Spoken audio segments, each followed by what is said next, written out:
Pemirsa, Iran mengumumkan gelombang balasan serangan ke-94. Iran berhasil menargetkan pusat-pusat industri militer dan juga lokasi komando serta tentara Zionis pembunuh anak-anak.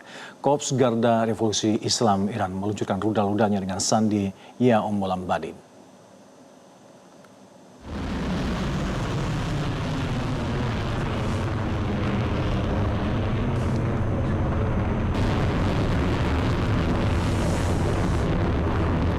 IRGC mengungkapkan pada Sabtu pagi serangannya berhasil menghancurkan sejumlah pusat industri militer dan lokasi komandan serta unit tentara Zionis di wilayah selatan, tengah, dan utara Tel Aviv. Gelombang ke-94 operasi True Promise 4 ini diluncurkan dengan sandi Wahai Ibu Para Ibu yang didedikasikan bagi seluruh ibu para syuhada, khususnya Ezat Banu. Rudal balistik dan berat Harsmer Hibershahan ini dan juga Emad serta drone melesat dan menghantam titik-titik di Dimona, Negev, Beersheba hingga Ramat Gan.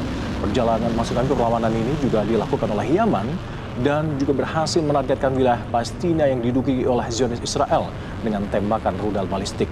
Iran menyatakan perlawanan Islam akan membalas darah semua orang yang tertindas di dunia ini, terutama anak-anak tak berdosa dan orang yang tertindas di Palestina, Lebanon, Yaman, Irak, dan negara-negara Islam lainnya.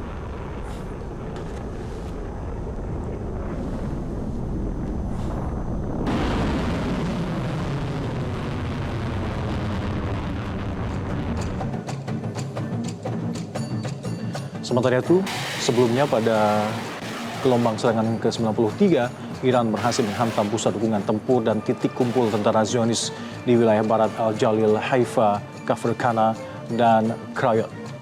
Gelombang ke-93 serangan Iran diluncurkan pada Jumat malam yang didedikasikan untuk para pejuang, yakni Said Hasan Nasrullah dan Syekh Ahmad Yasin. Gelombang balasan ini adalah operasi gabungan dengan Poros Perlawanan Islam dengan mengerahkan rudal hingga drone ke arah musuh.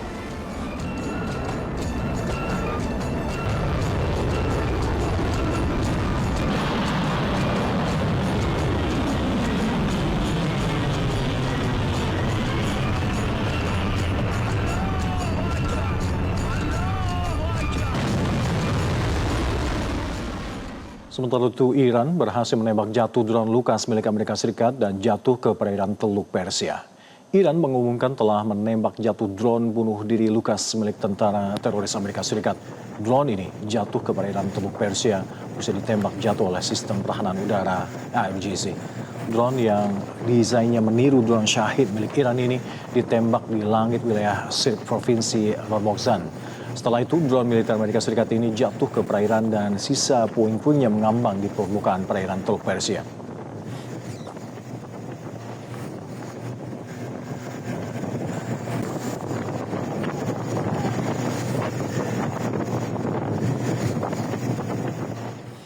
Presiden Amerika Serikat Donald Trump mengklaim pilot kedua jet tempur F-15 yang jatuh di Iran berhasil ditemukan dalam kondisi selamat. Trump bahkan mengklaim keberhasilan ini menjadi operasi paling berani dalam sejarah Amerika.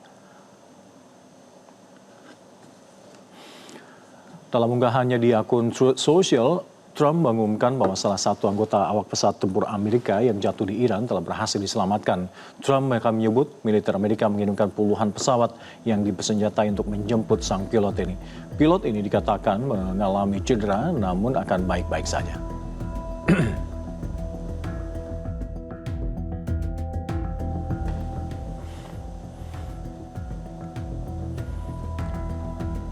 Dan sebelumnya, pemirsa, pesawat tempur siluman F-35 Amerika berhasil dihancurkan di langit Iran bagian tengah oleh sistem pertahanan udara canggih terbaru milik pasukan Dirgantara Garda Revolusi Islam Iran.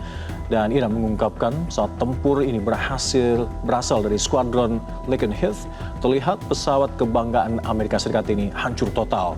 Tak hanya pesawat tempur F-35 milik Amerika, Iran juga menyatakan telah menembak jatuh jet tempur F-15E dan A-10 Amerika Serikat. Dan pemirsa, setelah jatuhnya jet tempur Amerika Serikat ini, televisi Iran menyiarkan seruan dari pihak berwenang untuk informasi tentang keberadaan pilot Amerika yang diduga masih hidup. Kepolisian di Kohlih dan juga Bair Ahmad mengumumkan adanya imbalan besar senilai 10 miliar toman atau sekitar 60 ribu dolar Amerika Serikat bagi siapapun yang berhasil menangkap pilot musuh dalam keadaan hidup-hidup. Warga Iran pun terlihat ikut serta dalam operasi pencarian terhadap pilot F-15E Amerika Serikat yang dilaporkan hilang karena terjatuh. Iran mengempur wilayah kependudukan Zionis di Ramat Gan pada Sabtu waktu setempat. Tentara Zionis Israel menyebut Iran menembakkan bom tandan ke wilayahnya. Rumah sakit jiwa bahkan tak luput dari serangan Zionis dan Amerika Serikat. Sebuah rumah sakit jiwa di Teheran rusak dan ini menambah kekhawatiran akan eskalasi agresi militer di Iran. Serangan di dekat rumah sakit di Delaram Sina menyebabkan kerusakan pada bagian bangunan, jendela kaca dan beberapa puing serta peralatan yang rusak berserakan. Kepala rumah sakit ini mengatakan kerusakan ini disebabkan pecahan peluru dari ledakan jarak dekat dan tidak ada korban jiwa dilaporkan. Rumah sakit jiwa Delaram Sina dikhususkan untuk para pasien psikiatri.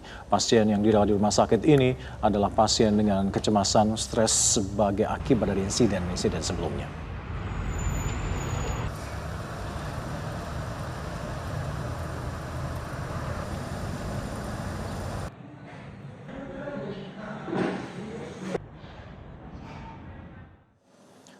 Pemirsa, sebuah pusat penelitian laser dan plasma di Teheran rusak parah setelah serangan udara Zionis Israel pada hari Jumat, dan tempat ini adalah bagian dari Universitas Shahid Barsti yang bergengsi di Iran.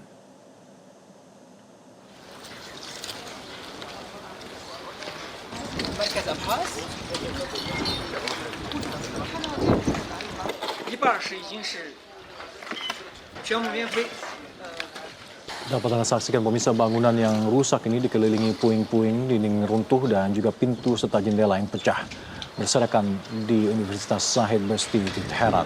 Serangan Amerika dan Zionis Israel menyasar perhentian perkembangan ilmiah Iran, dan Menteri Sains Iran menyebut lebih dari 30 universitas di Iran telah menjadi sasaran dan lebih dari 60 mahasiswa telah menjadi martir. Iran menegaskan akan menempuh semua jalan hukum yang tersedia untuk membalas kejahatan yang ini.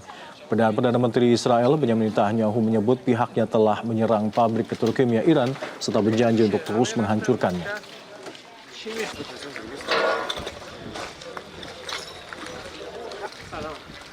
הבטחתי לכם שאנחנו נמשיך לכתוש את משטר הטרור בטהרן, וזה בדיוק מה שאנחנו עושים.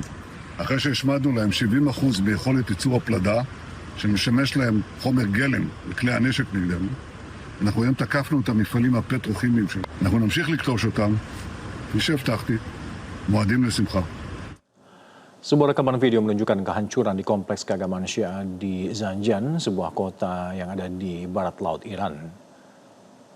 Masyarakat di Zanjan ini mengatakan bahwa serangan udara yang menghantam Grand Husania, Zanjan pada 31 Maret lalu juga menyebabkan kerusakan parah di perpustakaan dan juga klinik di dalam kompleks ini, di mana orang-orang biasa dirawat secara gratis. Bagian dari Husania, aula Jumat yang untuk peringatan dari ritual Syiah berusia berabad-abad lampau. Kerusakan bisa dilihat dari kubah emas bangunan dan juga menara terdekat. Sebuah bangunan terdekat di dalam kompleks ini hancur parah dan para pekerja masih membersihkan puing-puing. Direktur Jenderal Bimbingan Budaya dan Islam di Provinsi Xinjiang mengatakan serangan ini menewaskan 2 orang termasuk penjaga perpustakaan dan seorang sukarelawan Bulan Sabit Merah Iran.